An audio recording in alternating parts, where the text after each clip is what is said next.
महाराष्ट्र सरकार के महत्वाकांक्षी प्रोजेक्ट समृद्धि महामार्ग पर एक बड़ा हादसा हुआ है। समृद्धि महामार्ग के तीसरे चरण का काम चल रहा है और इसी तीसरे चरण के काम के दौरान कंस्ट्रक्शन साइट पर एक बड़ा हादसा हुआ है और इस बड़े हादसे में 17 लोगों की जानें चली गई हैं।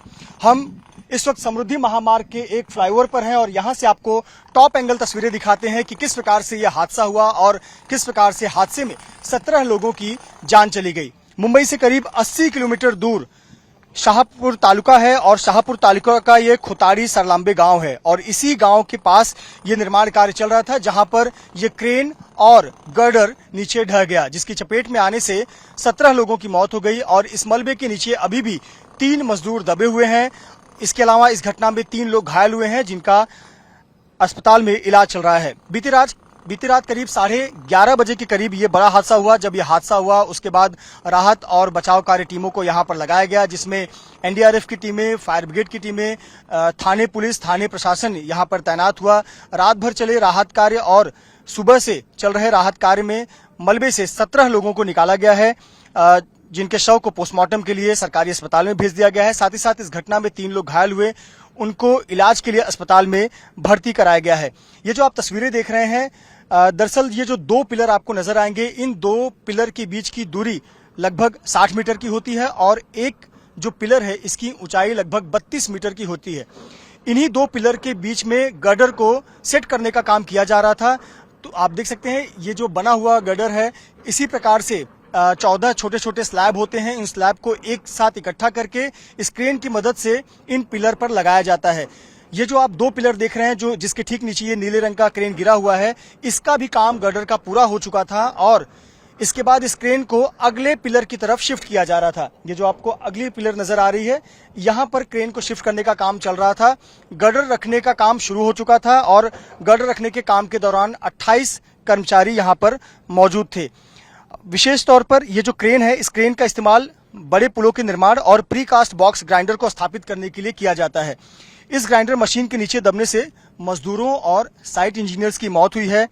आपको बता दें कि समृद्धि महामार्ग के इस जगह काम करने की जिम्मेदारी अलग अलग कंपनियों को दी जाती है, सब कॉन्ट्रैक्ट्स भी दिए जाते हैं। फिलहाल इस घटना के बाद महाराष्ट्र सरकार ने इस घटना पर शोक जताया है। महाराष्ट्र के मुख्यमंत्री एकनाथ शिंदे ने पीड़ित परिवारों के परिजनों को 5 लाख रुपए की राहत राशि और साथ ही साथ प्रधानमंत्री नरेंद्र मोदी, जो कि आज पुणे में मौजूद हैं, उन्होंने भी मृत परिवार के सदस्यों को 2 लाख रुपए की राहत राशि और घायलों को 50,000 रुपए मुआवजा का ऐलान किया है। महाराष्ट्र सरकार ने जांच के आदेश दिए हुए कि आखिरकार किस लापरवाही से ये पूरी घटना हुई है। ये तस्वीर आप देख सकते हैं शाहपुर तालुका के पास जो ये पूरी घटना हुई है। इस घटना के बाद थाने ग्रामीण पुलिस ने मामला भी दर्ज कर लिया है। थाने ग्रामीण पुलिस ने नवयुगा कंपनी के कॉन्ट्रैक्टर, जो कि ये जो क्रेन है, इस कंपनी को चलाने वाली कंपनी है नवयुगा कंपनी का कॉन्ट्रैक्टर, साथ ही साथ वीएसएल कंपनी के कॉन्ट्रैक्टर, जो कि इस कंपनी गर्डर बनाती है, इनके खिलाफ मामला दर्ज किया है। आईपीसी की धारा 304A, 337 और 34 के तहत मामला दर्ज किया गया है। सबसे महत्वपूर्ण है कि समृद्धि महामार्ग का काम रफ्तार में चल रहा था। इस साल के अंत तक इस प्रोजेक्ट के पूरा होने की संभावना थी, लेकिन एक बड़ा हादसा हुआ है।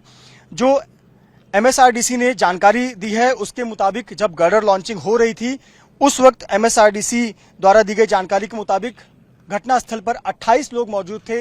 इन 28 लोगों में 17 लोगों की मौत हो चुकी है, 3 लोग घायल हैं जिनको अस्पताल में भर्ती कराया गया है। इसके अलावा मलबे के नीचे 3 लोग अभी भी दबे हुए हैं, जिनको तलाशने का काम एनडीआरएफ और अन्य एजेंसियां कर रही हैं। इसके अलावा 5 लोग सुरक्षित बताए जा रहे हैं। महाराष्ट्र का सबसे ज्यादा अर्थव्यवस्था के मुताबिक जो महत्वपूर्ण प्रोजेक्ट है उसमें से एक है समृद्धि महामार्ग। ये जो आप तस्वीर देख रहे हैं इसी कंस्ट्रक्शन साइट की है, समृद्धि महामार्ग की। समृद्धि महामार्ग को 3 चरणों में बनाया जाना था। पहला चरण था 520 किलोमीटर का। सबसे पहले तो ये समझ लीजिए कि समृद्धि महामार्ग क्यों मायने रखता है। दरअसल महाराष्ट्र की अर्थव्यवस्था को आगे बढ़ाने के लिए एक सुपर एक्सप्रेसवे की आवश्यकता थी और इस हाईवे को मुंबई से नागपुर के बीच बनाया जा रहा था। ये जो मुंबई से नागपुर की दूरी है वो महज 701 किलोमीटर की रह जाएगी और 701 किलोमीटर का समृद्धि महामार्ग बन जाने के बाद दोनों शहरों के बीच की दूरी 10 घंटे में तय की जा सकती है, जो कि आज के समय में वो दूरी तय करने में 17 से 18 घंटे का वक्त लगता है। इस समृद्धि महामार्ग को 3 चरणों में बनाया जाना था। पहला चरण जो कि नागपुर से शुरू हुआ था, 520 किलोमीटर का स्ट्रेच था। इसका उद्घाटन प्रधानमंत्री नरेंद्र मोदी ने दिसंबर 2022 में किया और पहले चरण को शुरू कर दिया गया। इसके बाद जो दूसरा चरण था उसमें 80 किलोमीटर बनाए गए। इस दूसरे चरण का उद्घाटन मुख्यमंत्री एकनाथ शिंदे और उप मुख्यमंत्री देवेंद्र फडणवीस ने किया और तीसरे चरण का काम नासिक से मुंबई के बीच का है, जिसका कंस्ट्रक्शन का काम काफी तेजी से चल रहा था और महाराष्ट्र सरकार के मुताबिक इस साल के अंत तक इसे शुरू कर देने की संभावना थी। फिलहाल आप देख सकते हैं यहीं इस जगह पर एक बड़ी घटना हो गई है और इस घटना की वजह से इस कहीं ना कहीं एक झटका लगा है। ये जो पूरी लागत है ये 55,335 करोड़ रुपए का ये महामार्ग है, जिसे Maharashtra state road development corporation बना रही है। इस महामार्ग को शिवसेना के संस्थापक स्वर्गीय हिंदू हृदय सम्राट बाला साहेब ठाकरे के नाम पर रखा गया है। 701 किलोमीटर का ये महामार्ग है।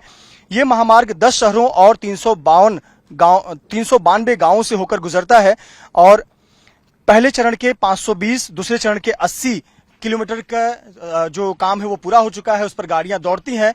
एक चौंकाने वाला आंकड़ा यह भी सामने आया है कि जब से ये समृद्धि महामार्ग बना है, यानी कि दिवंगत बाला साहेब ठाकरे महामार्ग, इस महामार्ग पर अलग अलग घटनाओं में 88 लोगों की जानें भी जा चुकी हैं। दरअसल ये सुपर एक्सप्रेसवे इतना खूबसूरत बना है कि यहाँ पर चालकों को गाड़ियों की रफ्तार का अंदाजा नहीं मिल पाता और कई बार वो हादसे के शिकार भी हो जाते हैं। कुछ महीने पहले ही एक एसटी बस में आग लग गई थी, जब चालक ने बस को डिवाइडर से टक्कर दे मारी थी, जिसके बाद बस में आग लग गई थी। उसमें भी दर्जनों लोगों की मौत हो गई थी। फिलहाल एक तरफ महाराष्ट्र का ये समृद्धि महामार्ग, जो कि महाराष्ट्र के लिए कायापलट का काम करने वाला है, महाराष्ट्र की अर्थव्यवस्था के लिए बहुत महत्वपूर्ण माना जाता है। वहीं दूसरी तरफ अगर इस प्रकार से हादसे होते हैं तो सवाल उठता है कि आखिरकार ये हादसा हुआ कैसे, इसके लिए जिम्मेदार कौन था और जिन मजदूरों और साइट इंजीनियर्स की जान गई, उन जान के पीछे किसकी लापरवाही थी और इसके लिए जिम्मेदार कौन है।